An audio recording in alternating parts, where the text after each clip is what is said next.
les jambes dégoulinantes d'urine, il surprend le battement effréné de son cœur, tremble de tout son corps et vacille sous le coup d'une crampe à la cheville. Pas question que je tombe, pas question que je tombe.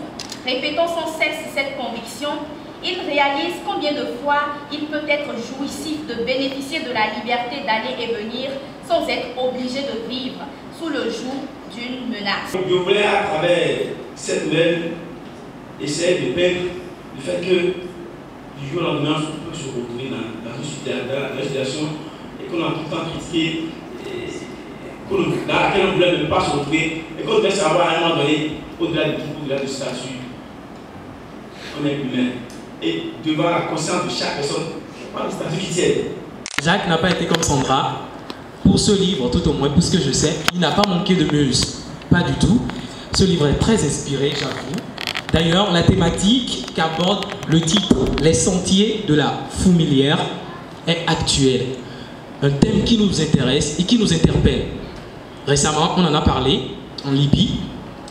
On en parle en Afrique surtout, où nos jeunes recherchent l'Eldorado ailleurs.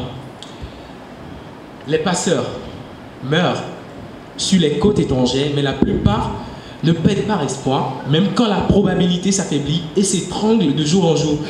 Ils meurent, mais veulent passer, pourvu qu'on passe, parce qu'il y a mieux ailleurs.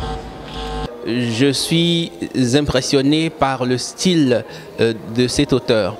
Alors, parlant du style, c'est un style incisif, c'est un style atypique et cinématographique. Je pense qu'il a flirté avec le cinéma et la peinture. Ça lui donne une idée très précise des descriptions et des dialogues. Et ça donne, ça envoie le lecteur directement dans le vif du sujet.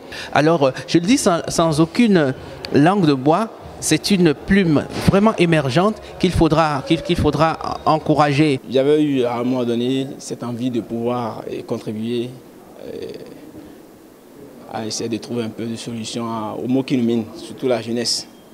En tant qu'observateur, je n'ai pas voulu être passif. C'était dans une vision de personnes engagées en quelque sorte. C'est ça qui m'a motivé à écrire. Parce que j'observe à un moment donné, je dis, il ne faut pas faire qu'observer. Si on a la possibilité, à travers l'écriture, de penser un peu les plaies, pourquoi pas.